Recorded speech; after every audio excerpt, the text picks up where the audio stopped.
Hello, gentlemen. Hello, Melih, Özgür, how are you doing today? I'm doing great. How about you? I'm good. I'm very well. It's great to be here. Last time, Özgür, we met with you. That was in Istanbul a year ago. Yes. So many things have changed since then. Yeah, it's been interesting times to say the least. Oh, yeah. It's been a very challenging year for everyone. But I hope that, well, first of all, it's great to see you safe and sound.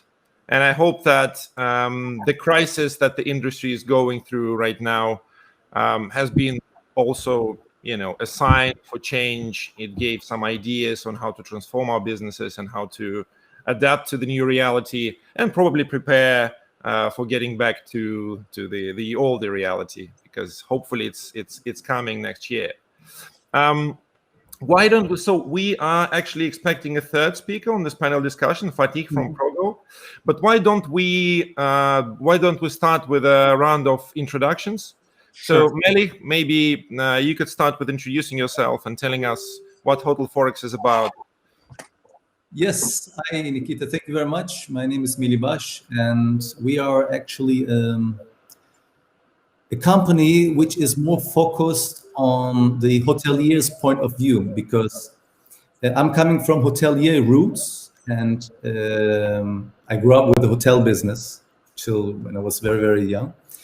And I was figuring out that there's always a problem in the travel industry, because everyone is just focusing on the travels agency point of view. If you look at all travel agency concepts, it's always a travel agency. B2C, it's booking.com, it's hotels.com. It's always focusing on travel agency's point, but no one is asking actually, what does the hotelier want? And there are some certain points which needs to be figured out, because if you imagine on the hotelier's point of view, if the sales and marketing department is coming and asking for reducing the room rates, I was always asking that question, according to who, according to what?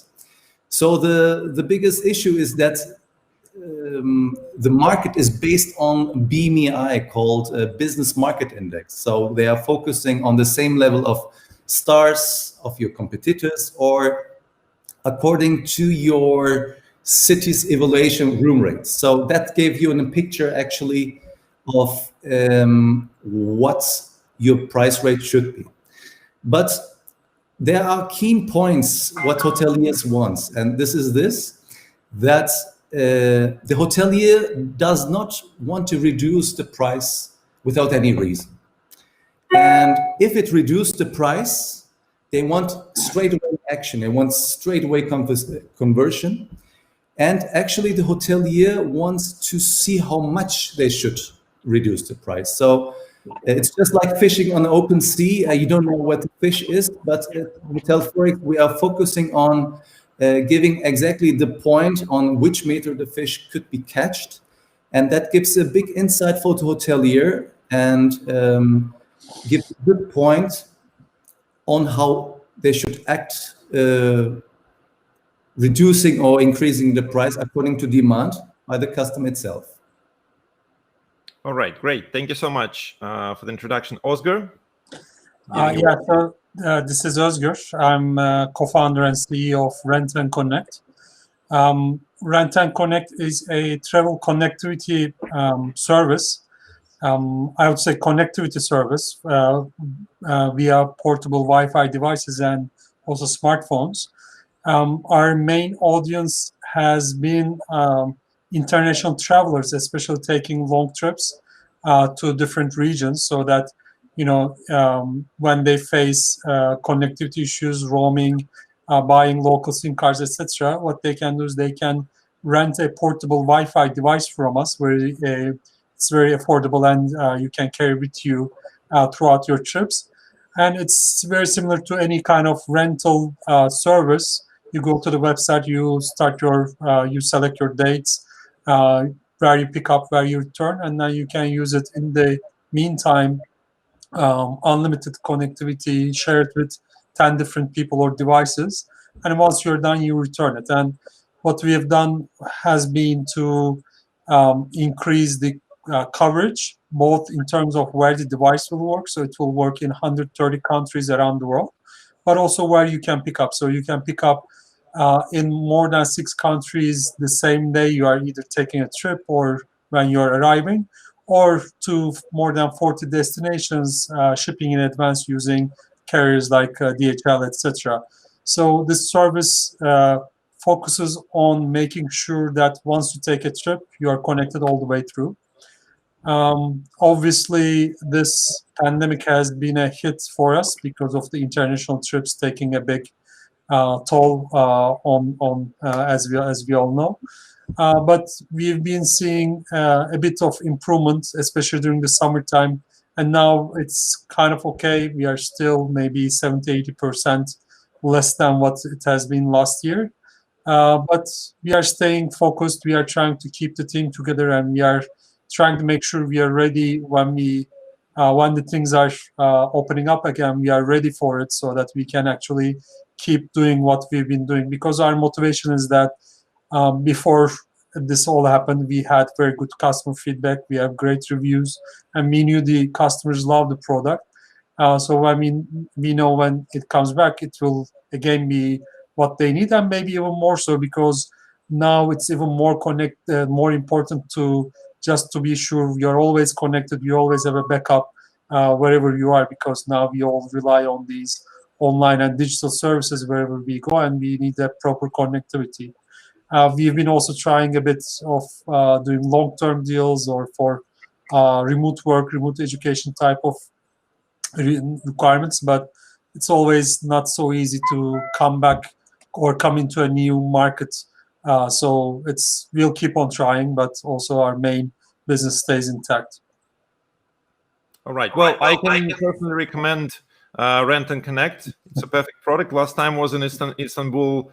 I did have one. It really helped me with internet connection. Unfortunately, I didn't have a chance to test it in the field, properly going somewhere where you could experience some problems with the reception, but it really helped avoid roaming charges. So this is definitely a product that will be needed, and I wish you. Yeah, sorry, there was some technical issue. Hello. I guess. All right, but now we have Fatih with us. Hello, guys. Welcome. Hi there. So now it's your turn to tell a few words about yourself and your business before we get to the questions. Please, welcome. You already talked and met, I did. Sorry? Can you hear? Yes, we can hear you. I will not use the headphone. It doesn't work sometimes properly. Is it okay? Sound? It's a little bit silent. If you can speak up a little bit, that would help. And now? Yeah, it's better like this. Yes. So it is not started, right? We are talking. Yeah, please tell us what Progo is about. What is your role? Like a short overview of your business. Well, we are a smart travel application, and actually it is kind of ride-hailing, but also we provide airport transfers, transportation, shared transport, and passenger transport. It's basically from A point to B point, we provide transportation, web application, digital application. But we also have integration with other systems. So it is a mainly mostly transportation service. We operate in Turkey now. We have to expand plans. We want to expand in the next year. This is it. We mostly work with B2B channels, large operators, airline companies, or mostly tourism-related or corporate accounts. But also we have half of the customers are the retail customers. Them from channels, or maybe on Google. This is it. All right. Welcome to the panel. It's great to see you here. So shall we start? I'll just make a very quick introduction about myself. My name is Nikita, and I'll be moderating the session. I'm the founder and CEO of Road Travel, and Road Travel is simplifying car travels. It's an online marketplace of curated road trip scenarios which help you find your road trip idea, book everything you need, and go on your car journey in just a few minutes. So it's as easy as that. Today, the topic for our discussion is new platforms, travel applications, trends, and tools. And I have prepared a few questions for you, gentlemen. I would love to hear your opinion, and I'm sure that the audience will be interested in hearing some insights from your side. So let's start with Melih. Since you follow the global markets closely, there have been a lot of startups in the tourism industry, in the tourism sector recently. Do you think that they see a need? In which section does it show the most, the more intensity? Airline tickets, maybe ancillary services, supplements, and some other services. I think one of the most important things is the focus, because I'm coming, as I said before, from hotelier roots, is that first to understand and adapt things according to the hotelier's point of view. Because once you understand what the hotelier wants, then you can start to do business. Because if you look at this, if you buy a travel package from a tour operator, first what you have to do is you go to the travel agency, you buy the ticket, which takes about maybe 1 or 2 hours, and you have the whole travel package in that. Second, if it's a mid-flight, you have a flight for 2 or 3 hours, and totally you have spent like 4 hours with the whole package. But at the end of the day, you will stay 1 week in the hotel. So at the maximum, the whole business is done actually by the hotelier. It takes a lot of risks from health and safety points of view and issues with the hotel. And the most important thing in the travel business is it is very difficult to make a customer happy. And the big and all jobs is done by the hotelier. So first of all, you have to make the hotelier happy, then the customer will be happy. That's a very important point. So if you look according to the traditional business now, what we had a tourism business which was focusing first on mass tourism at the 90s. Imagine. The customers didn't have any idea what is a good hotel, what is a good breakfast. It was just, the people came, they were very happy, and the people went off. With the technology, the mass tourism has changed to individual tourism. So it's like a one-by-one marketing. So as you can see, then TripAdvisor came out. So you can see there that hotel managers started to point out and answer complaints one by one. So this is the individual tourism change. But after the COVID, and according to the economic states with COVID having, because the buying income has decreased as well because of this. The economy is crashing down. People have less money to go abroad. Even though they don't plan to go abroad anymore, they will stay inbound. So what is important is that the tourism level will change from individual tourism to a dynamic tourism. So you will see in the future that room rates and flight rates will change dynamically. It will have a lot of fluctuations. You won't see a stable price anymore according to the periods of time. It will change according to the supply and demand, what the customer wants. And this is a very important issue.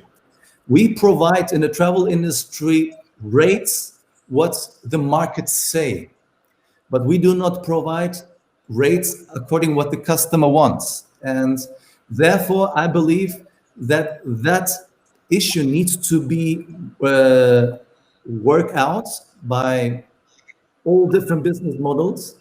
And the key point is, there are nice startups, new businesses coming out. We have channel managers, which is a very great asset for hoteliers, managing all those online platforms in one part.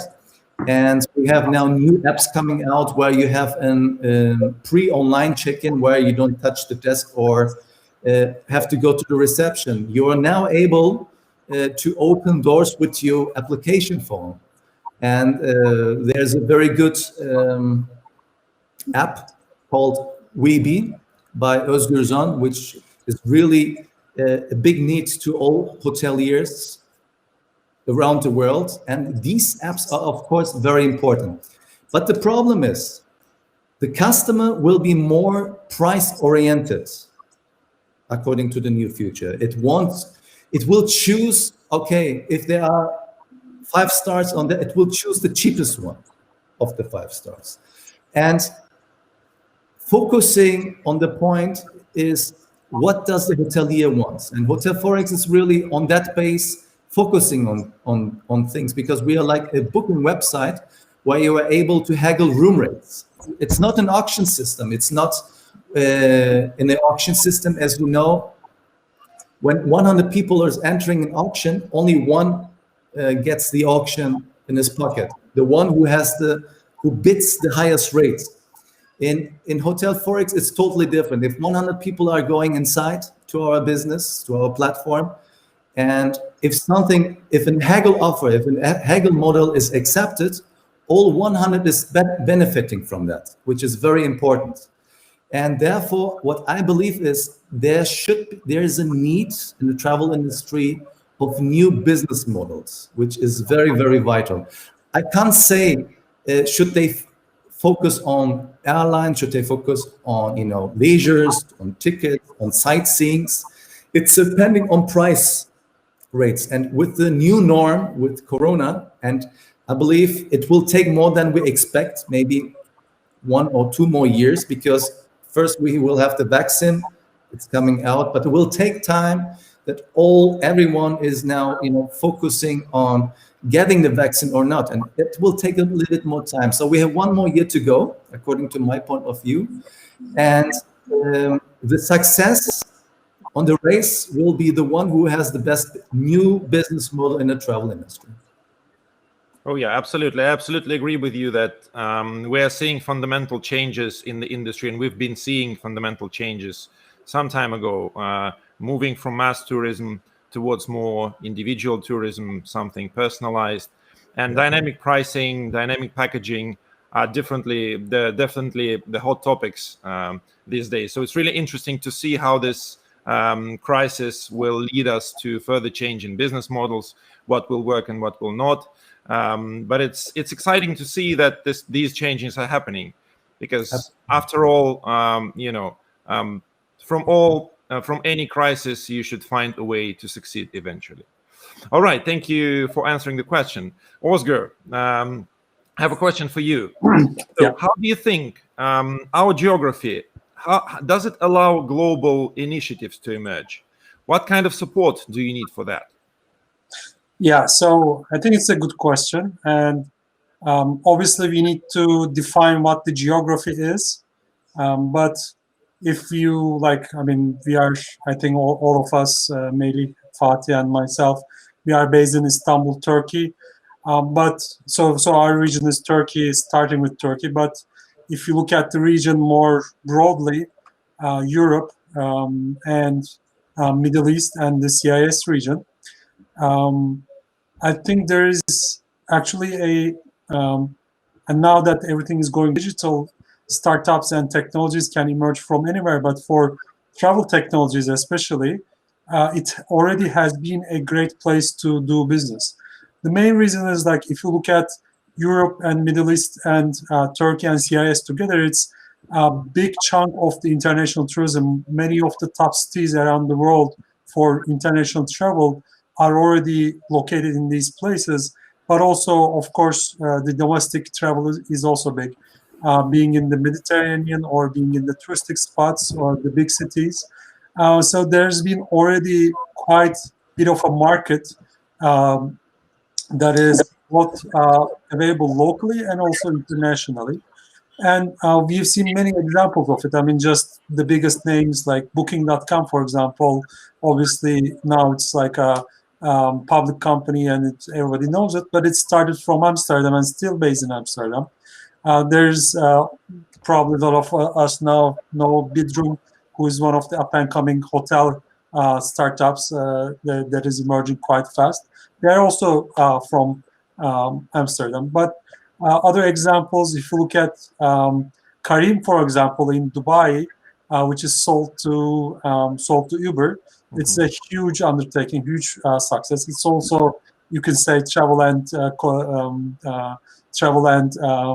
transportation field. But if you look more closely for startups like us, again, we have the opportunities that are targeting the international travelers. So even from the start, our business at Rentnconnect, we've had more than 90% international travelers. And what happens is, if you really focus on the customer need and find the right way to solve it and make sure that the customer is in love with the product, then what happens is they use it for your destination once, but then next time they need it elsewhere, they still go back to what you offer. And if you have the same thing available for other destinations, then it just becomes a very easy selling point to the same customer base. And obviously, getting into more of the technology tools like the virality, marketing, go-to-market strategies, then you can jump onto the adjacent markets so that you can expand quite a bit of that. And I can probably say it's the same for Progo or same for Hotelforex. There's a big chunk of users who are not just local people, but also international travelers. And once you have the proper service with it, then you can expand quite easily. And we can give, as Melih said, Webby is an example. It's for hoteliers, but it's for hoteliers globally. From Turkey, Hotels Pro, it's one of the biggest actually travel companies, maybe globally as well. So, and they've been great, and they're not making too much headlines. They don't like that, I guess, but they have been a great travel technology company. A lot of Turkish people should be proud of that. There's Hotel Runner that's been growing and getting investment and also reaching quite good numbers with their hotel customer base. So there's already so many examples on this that I think it's compared to most of the other businesses in travel, there's a big opportunity to be in this geography so that you can have your domestic test base, but you can expand quickly into the international markets as soon as you have the right product, right service. Obviously, now it's challenging times for everybody. We don't know how long this is going to take or how the ramp up to going back to normal will be. But the need to travel is there. Everybody, it's needless to say, everybody likes to travel, either via vacation or for business. So things will start getting back up. And as it does, the businesses who are getting started or who has already been in place and had the chance to stay intact will have the advantage to grow on that. And there are also just very new type of solutions are emerging, as Melih mentioned. So there's even more potential for doing new things, even digital tours, digital experiences that has not been so widely accepted before, but now everybody is open to these ideas. And I think the second part of the question, what kind of support do you need for that? I think, in terms of the market itself and the consumer base, there's already pretty good opportunities out there. So it's more, not so much on the marketing side, but I think that could be done more on the investor side and also government side. I think, especially, I cannot speak for Europe. There may be a lot of different options over there. But if we look at Turkey, for example, there's so much interest in technology, in the new startups, in apps, but not so much on the travel. And Turkey is just a great testbed for travel technology. So there could be a lot more focus on supporting the travel technology initiatives, because we can easily make 10 or 20 more examples of services like Hotels Pro that can become global success stories, because we already have the customer base and we already have great people, great developers, great people in the industry who knows tourism so well. So I think there's that potential that the investors should look more into it. They are very focused on fintech or e-commerce, but you can definitely invest. Sorry about that, my son just come in. So there could be a lot of interest in the investors, so there should be more push in terms of that, and the government can take definitely a front seat in terms of pushing these travel businesses to do better and to do more. So that's kind of my take on it. Yeah, that's very interesting. Thank you. That's very interesting. Thank you. I would say that we did touch upon the experiments that will be ongoing in terms of business models. Now we've just touched upon the customer experience, which is a crucial point when we're talking about modern technologies of any sort coming from any industry. It's all about customer experience, the simplicity of the product, and I absolutely agree with you, Özgür, that it's very important now that when you've launched a product in a specific market, to create a transition plan, scaling plan to other geographies, so that customers will just they don't have to do anything to continue using your product. So this is the purpose of any business today. So now, Fatih, I have a question regarding. So since you are in the transportation industry, like us at Road Travel, can you tell us what do you think about how can transport companies take action in light of technological developments? Thank you for the question. Before I start with the question, I think to Melih and Özgür about the points, they were good points, and for us also there are more obstacles than support. I think this is very critical for us, but and in these terms, I think we have good startups. We have lack of support, and we have the COVID, these kind of obstacles. So, but we have to go on. We have to move on. And yes, we are in an unfortunate period, but the technology continues to evolve all the time. So the competition will get higher. We are all aware of that. It will never be easier. It will be more difficult day by day. So our sector also have to confront and adapt to these changes. Today we are talking about a lot of things. Some of them are futuristic, some of them are not, like driving cars, self-driving minibuses, hyperloop systems. Also even flying cars. We know that this is 5 years, and these are not future expectations. So as other companies, we have to follow these changes and try to be agile and adaptive. And I want to talk about with safety, road safety, because it is an important part of transportation. Today, still, deaths from traffic accidents are comprised 2% of total deaths. We are talking about outbreak, but we don't pay enough attention to this. What we do is, in Progo, we try to constantly monitor related drivers, performance, control working hours, and evaluate the customer feedbacks to be better. And we try to increase the road safety and operational safety. And another important topic since in the last 10 years is the IT and data security. As you know, we all digitalize our processes and operations. So all components are getting together.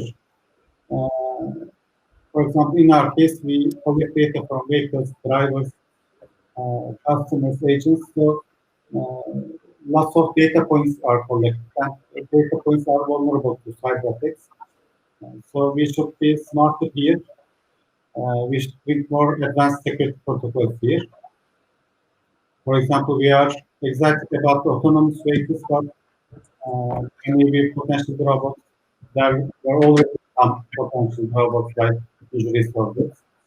So there are 20 billion devices now in the ecosystem. So IoT and data security will get more important in the following years.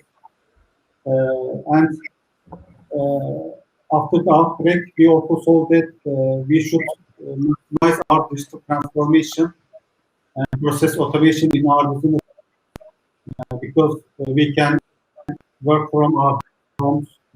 We saw the economics, so we should use more technology, more process automation. What we try to do is we try to use process automation in the whole operational chain in our business to minimize communication of human errors.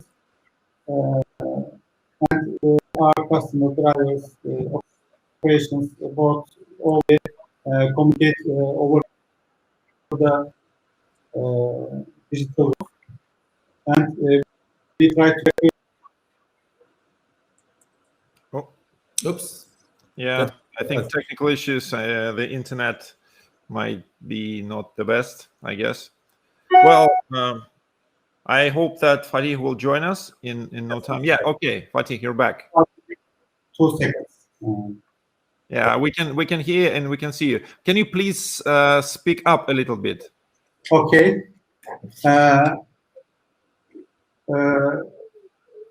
Finally, what I try to mean by digital workflows is we have to get intelligent because the race is going on, and we have to make our system smarter every day. Before 2 years, we were doing making a system, and it was 2 years, but not this is the case for today. There is new technology stacks, and more, so we can never stop, and we have to move on. And as other friends thought, people want more. They see more in the ecosystem. It is not like in the product has many rights. So searching. Most we all work for Google and Facebook, of course. They see more, they want faster and more frequent options all the time. So we have to create action systems for in our case, we have to create a system for customers and drivers, for example. More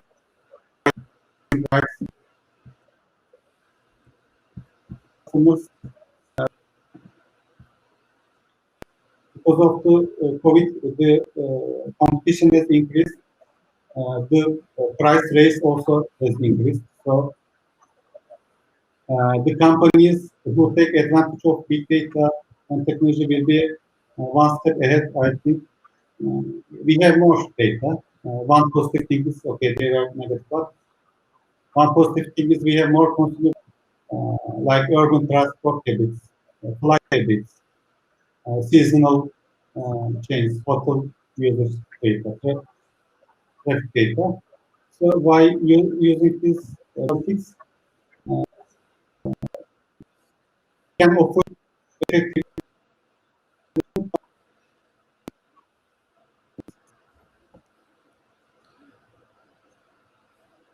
We're losing Fatih.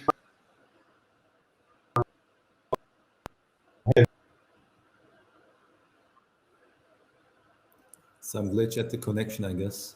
Yeah.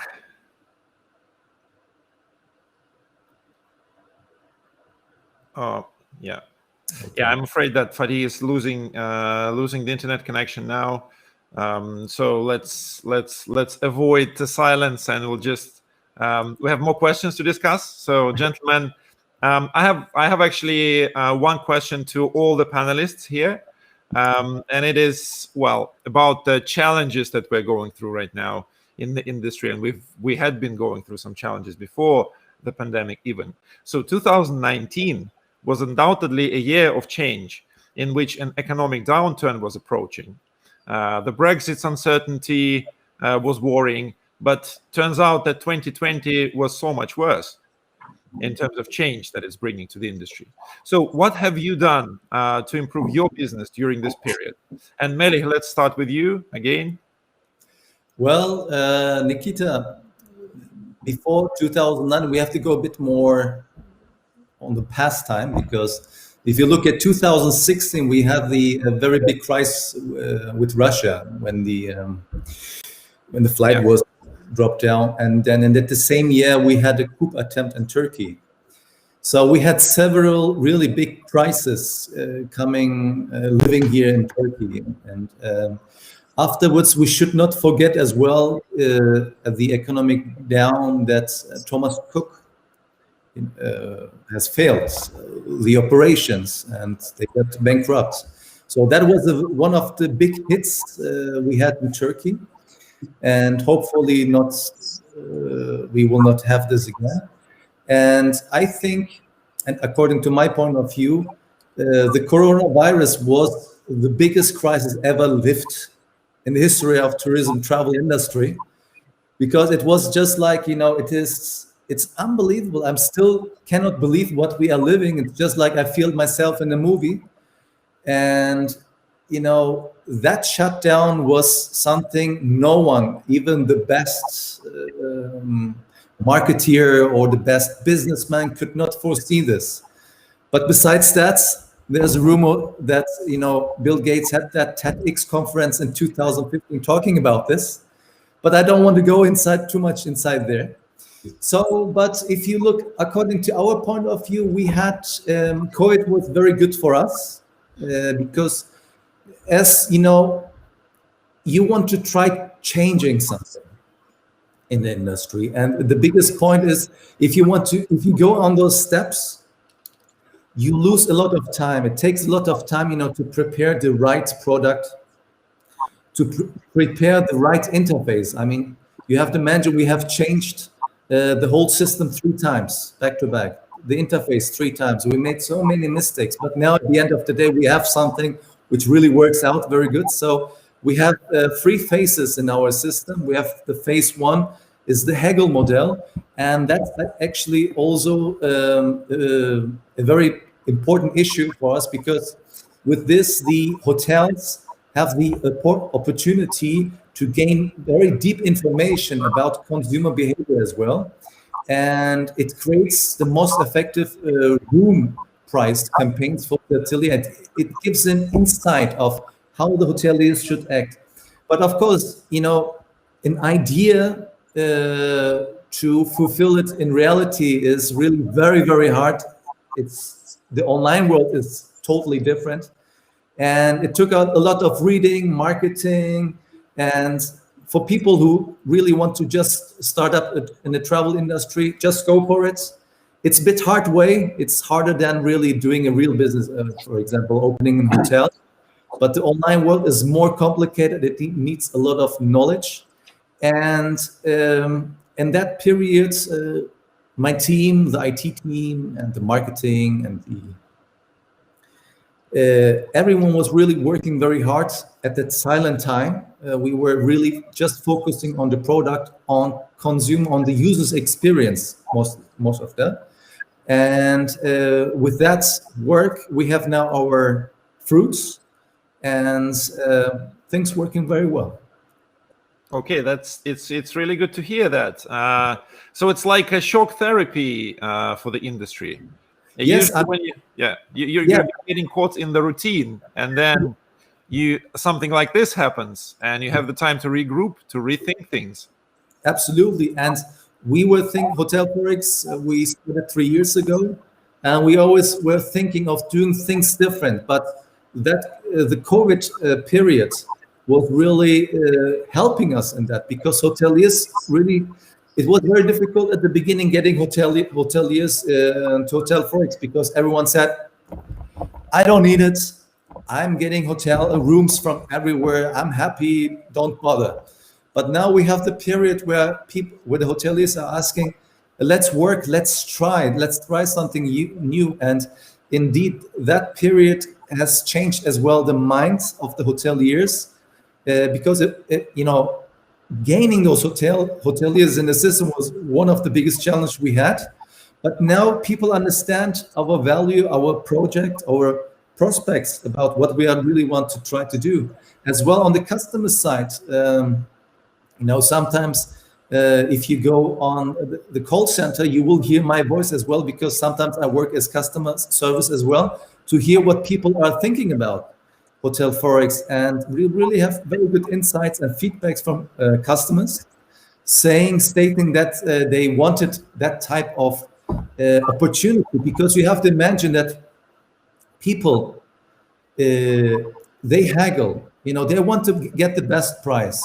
And on those special packages, people, they need to wait for early booking periods, for special occasions.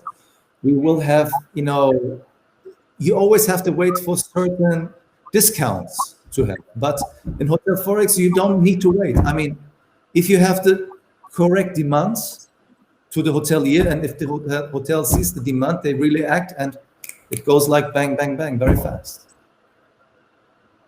All right. So, Özgür, what's your take on this? What have you done to improve your business during the pandemic? And what do you think about the whole uncertainty thing that the pandemic brings? Well, I mean, on my side, obviously, I don't want to paint too much of a pessimistic story, but our experience has been, as you said, 2019 was a year of change. But for us, the reality was 2019 was our best year. And the start of 2020 was actually 50% higher than 2019. So we were actually already looking for a great year to come, starting January and February. But of course, we were watching the things happening in China, the developments, and kind of wondering, is it going to come here? How is it going to affect? But then the March hit, and suddenly it's a complete change. And for us, obviously, it's probably similar to for a lot of the travel industry businesses, especially if you are in the international travel or based on the vacation travel. The summertime is a big period, and the winter time is when you get ready, when you reinvest into the business, you develop further everything you have, the team, the infrastructure, all those different things. So that's what we've been doing since, after 2019 summertime. During the 2020 winter time, we opened a location at the airport, which was a first for us. We've done a lot of investment into technology, the applications, a lot of different things that are building. And so we were ramping up for even a better year, and suddenly everything comes to a halt. And as Melih said, I don't think there's anybody out there who were able to foresee this would happen. I think Bill Gates was saying for some years, but obviously he wasn't saying which year it was going to be.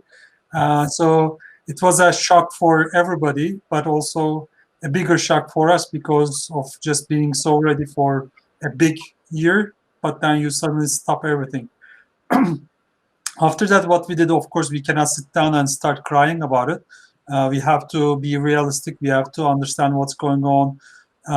Our initial insight was maybe, okay, this is a 2 months issue, maybe this is a 3 months issue, but now it's obvious it's like maybe 2 years issue or maybe 3 years issue. And we'll see how things develop, the vaccines, the different precautions everybody's taking with the testing and all of that. But we already see some activity happening, maybe much slower than what it used to be, but there's some activity. And this year, it will be, we expect that it will be a bit better than last year. So each year, maybe gradual growth of maybe 20-30%, and in couple of years, we'll be back to what it was. But also, there are a lot of changes taking place. I think nowadays, a lot of people are agreeing that the business travel is not going to come as much as it used to be because of just everybody adapting to the digital type of remote work and remote education. So maybe some of the things will not happen. But there will be new things happening. People taking longer trips, people taking trips as a work, and they call it staycation or they call different names. But you can take 2 months of a trip that you start working elsewhere, or nomads increasing. Everybody's trying to experience different locations, different options. Hotels are coming in with changing their mix of rooms. Like some of the rooms are now available for remote work, so you can actually stay and work, or you can use it for the day. So there are a lot of new things that are happening.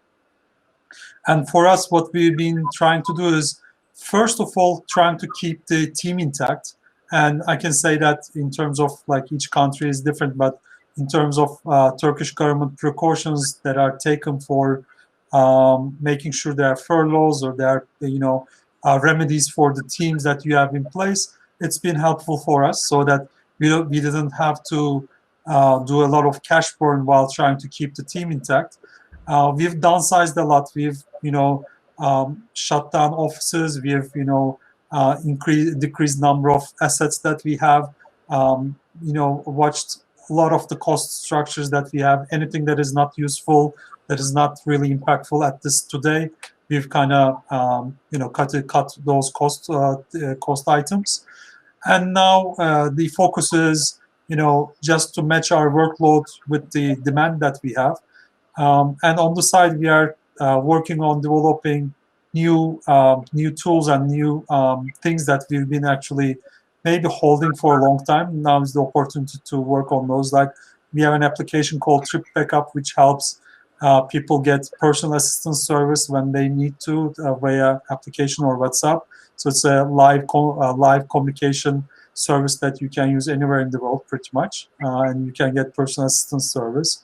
So we are working to ramp that up to new audiences. We have a new initiative called Connect Plus, which is similar to Rentnconnect Connect, but this is more with a connected smartphone that is targeted for outdoor travel, but especially for caravans and campers.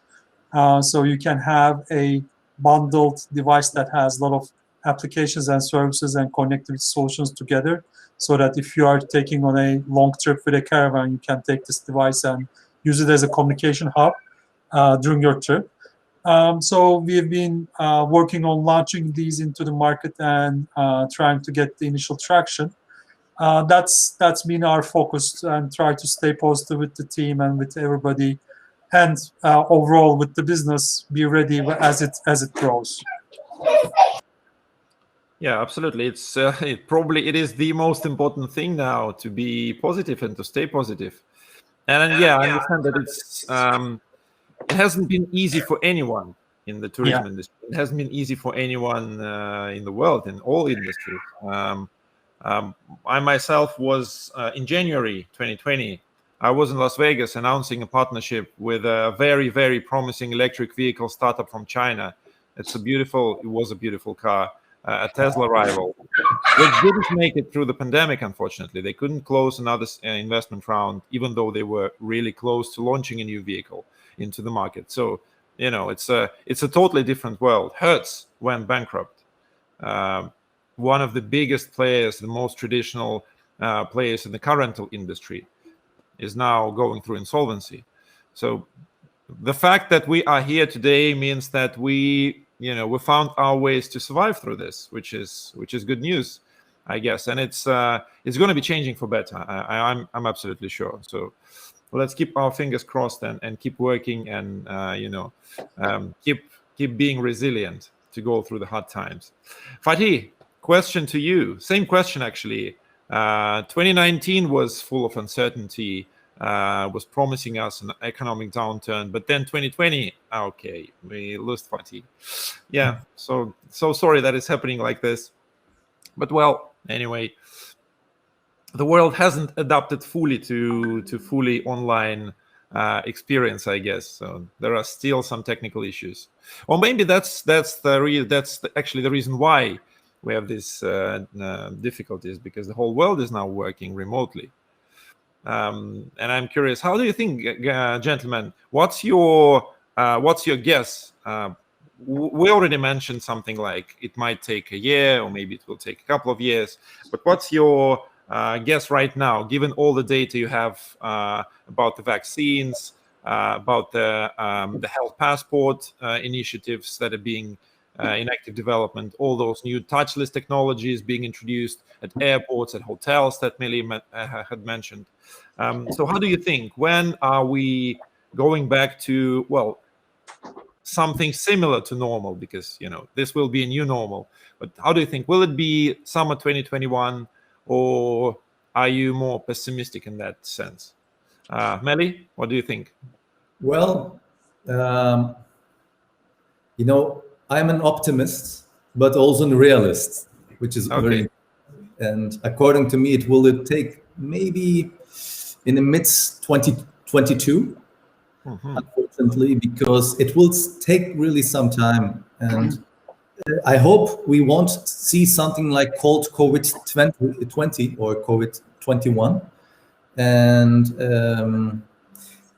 if you search around the internet, you sometimes get really scared because you always hear new diseases coming out from nature and this and that. And but to be realistic, norms will come after 2022, according to my point of view. Okay, thank you. Özgür, real quick, and then we'll Fatih too. I think I share Melih's outlook for it. 2021, I think, obviously hard to foresee all of this, but better than 2020. I think there will be a lot of people who didn't make a trip on 2020 will feel the need to make it in 2021, and the lucky ones, or maybe the ones who decide to go ahead with the vaccines, will be more comfortable in doing these trips. So I'm sure it will be better than 2020, but there will be still a lot of people who will want to wait it out and say maybe this year they're going to do short trips. But obviously domestic will be better than international, so domestic probably will do a great recovery, and international will be better than last year. Business-wise, I don't know, business is still hard to make a big comeback. But next year, as we go into a full year of everybody with the vaccines, and there are a lot of more testing about it, and so people know the results and get comfortable, then it will start bigger upticks on the travel, and hopefully 2023 will be back to kind of normal times with everything that's going on. As Melih said, hopefully there won't be another COVID or something else that will make us stop, but it happens every 100 years, so I think we have a good 100 years to go. Okay, well, yeah, that does sound optimistic. All right, thanks for that, Fatih. So now to you, and I'll bundle a few questions into one.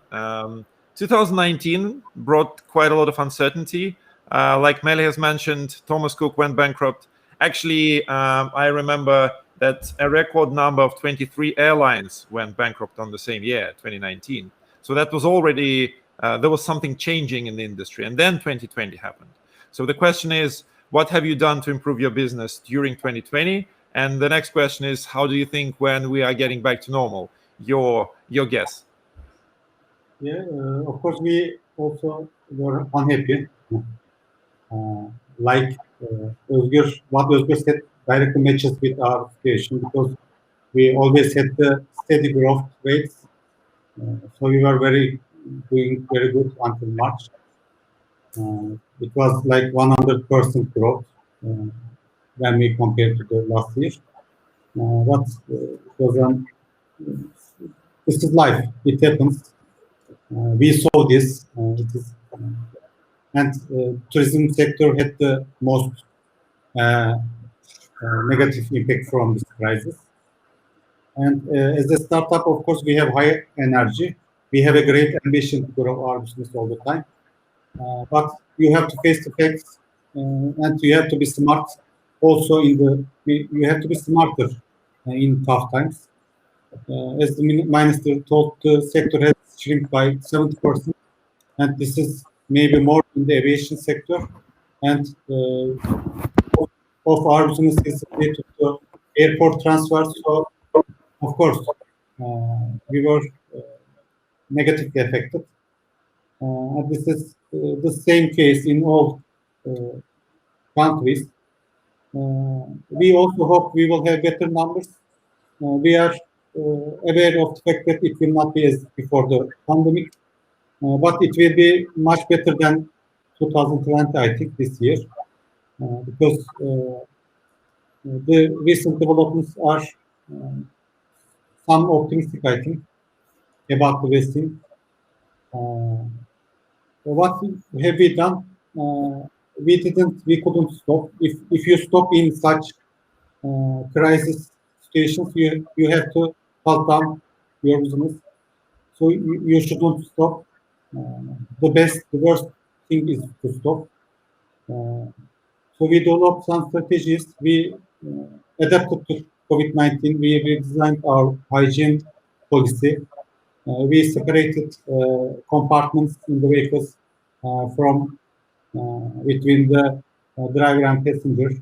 We continuously investigate the usage of masks and we control the existence of hygiene products in the vehicle. So we are rigorous about the protocol, the disinfection, daily disinfection, gradual disinfection. This is the related product precaution. All of us have done this. This is a must after in the next 3 years, I think. We will have to adapt to these things, these rules. And secondly, we focused on self-improvement. We created new services. We improved our urban transportation frequency in Istanbul and other some cities. We were successful at increasing application usage frequency with the help of urban daily transportation. This gave some volume to us.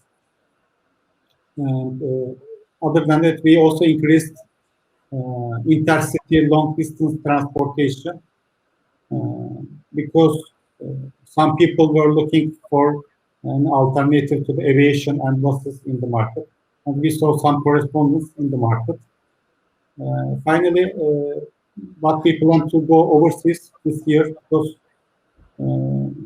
we believe that we have to continue growing, not to close business. So we have to go global and be more flexible to deal with such phenomenon like outbreaks. And another strategy was we found more time on focusing on B2B channel development.